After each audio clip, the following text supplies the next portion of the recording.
সাবেক কেন্দ্রীয় সভাপতি ঢাকা 12 আসনের আমাদের জামাত মনোনীত প্রার্থী জনাব সাইফুর রহমান খান মিলন ভাইকে আমি এখন আপনাদের উদ্দেশ্যে সংক্ষেপে কথা বলার জন্য অনুরোধ করছি। আলহামদুলিল্লাহ রাব্বিল আলামিন, আসসালাতু ওয়াসসালামু আলা রাসূলিল কারীম ওয়া আলা আলিহি ওয়া সাহবিহি আজমাইন। জনাব সঞ্চালক এবং সমবেত শিক্ষক মণ্ডলী, সম্মানিত শিক্ষক মণ্ডলী, আসসালামু আলাইকুম ওয়া রাহমাতুল্লাহ। পৃথিবীর সকল দেশেই আসলে শিক্ষকদের মর্যাদা অনেক বেশি, আমাদের বাংলাদেশে এটার একটা ব্যতিক্রম। এবং আপনার ব্রিটেনের কথা ধরেন বা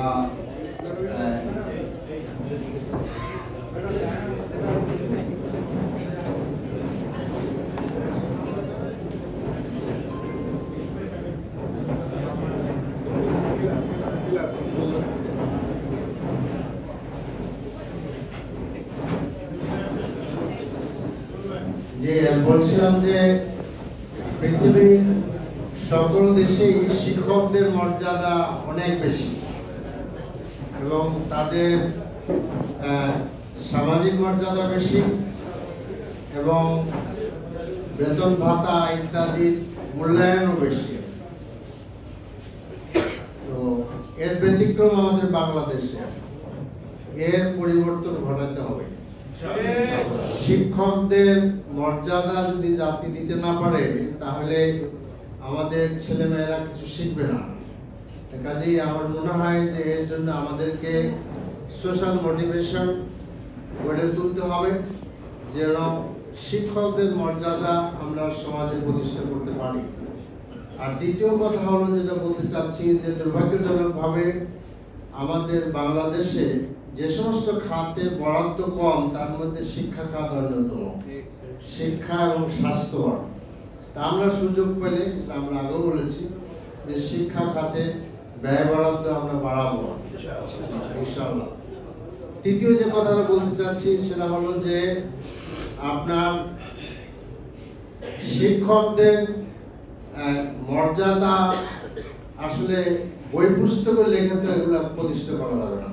শিক্ষকদের মর্যাদা ভাইস ভার্সা, ছাত্রদের মধ্যে সেই অনুভূতি গড়ে তুলতে হবে। তো দুর্ভাগ্যজনকভাবে আমাদের দেশের ছাত্র সমাজ, আমিও ছাত্র ছিলাম এক সময়, ছাত্র সমাজ, আমাদের ছাত্র সংগঠনগুলো, তারা এই কালচারটা ডেভেলপ করতে পারেনি।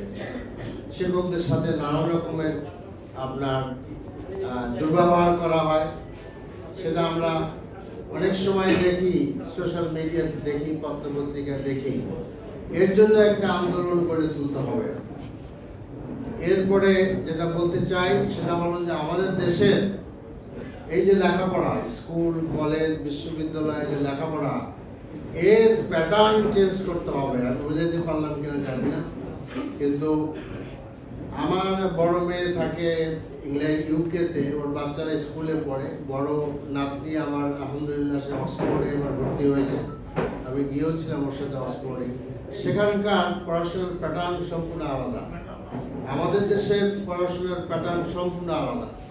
যেমন ও হিস্ট্রিতে ভর্তি হয়েছে আমার নাতনি, সপ্তাহে একটা বা দুইটা ক্লাস, আর সারাটা মানে সপ্তাহ মিলে অ্যাসাইনমেন্ট দেওয়া হচ্ছে। এই অ্যাসাইনমেন্টের কারণে ছেলেমেয়েরা সাংঘাতিকভাবে বকডাউন হয়ে থাকে পড়াশোনা করার জন্য।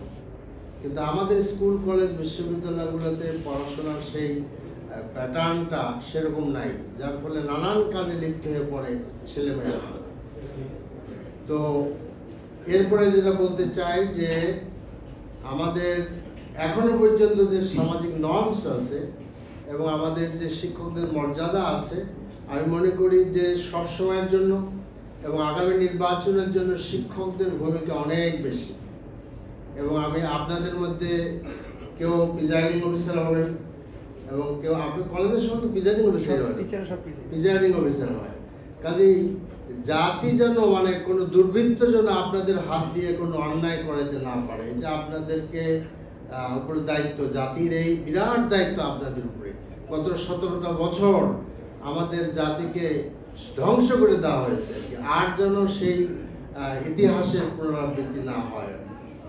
তো এরপরে আমার যেটা মনে হয় যে আমার সেই প্রাইমারি শিক্ষক স্কুলের শিক্ষক, কলেজের শিক্ষক, বিশ্ববিদ্যালয়ের শিক্ষক, এখনো তাদের কথা মনে পড়ে। সব পর্যায়ের শিক্ষকদের কথা মনে পড়ে।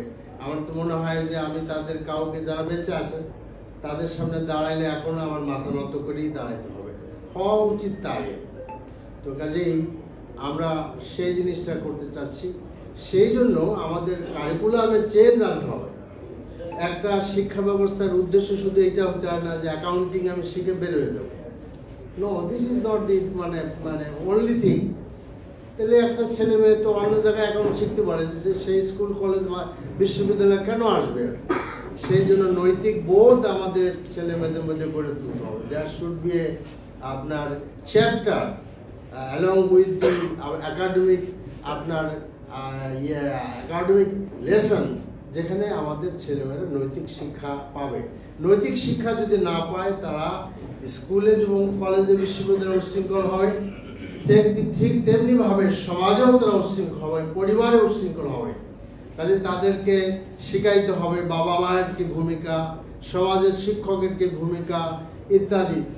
আমাদের এই যে মানে বিশ্ববিদ্যালয় থেকে এখান থেকে বেরোইতে ছেলেমেয়েরা বিভিন্ন জায়গায় দুর্নীতি করতেছে, সেখানে আমাদের কিছু দায়িত্ব আছে না?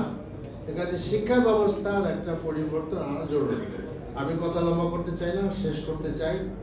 এরপরে যেটা বলতে চাই যে আমি আপনাদেরকে একটা অফার করতে চাচ্ছি। অফারটা হলো যে আমি যেহেতু ইবনে সিনায় ছিলাম, প্রায় 40 বছর ইবনে সিনায় কাজ করছি অ্যাজ এক্সিকিউটিভ ডিরেক্টর।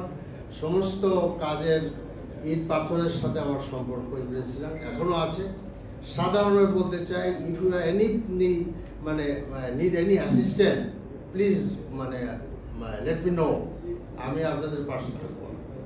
দ্বিতীয় কথা হলো যে আমি এই কলেজের সমস্ত শিক্ষক শিক্ষয়িত্রী যারা আছেন, কর্মচারী সহ, তাদের সাথে ইবনে সিনা ট্রাস্টের একটা এমইউ করতে চাই। প্রিন্সিপাল সাহেবকে বলবো যে একটা কন্ট্যাক্ট তেজগাঁও কলেজ করুক। সেই কলেজ করলে যেটা হবে, আপনারা ইবনে সিনা তো 25% দিচ্ছেই, কিন্তু আপনারা বেশি পাবেন। এটা আপনারা যে কোনো শাখায় গেলেই পাবেন, আপনার টেস্টে সব জায়গায় বেশি পাবেন। তো হাসপাতালগুলো আমি চেষ্টা করবো ইনক্লুড করার জন্য, হাসপাতালে কিছু করা যায় কিনা, 5% হলে তো ভালো আর। তো এইটা আমি আপনাদেরকে অফার করছি, আশা করি আপনারা এটা গ্রহণ করবেন ইনশাআল্লাহ।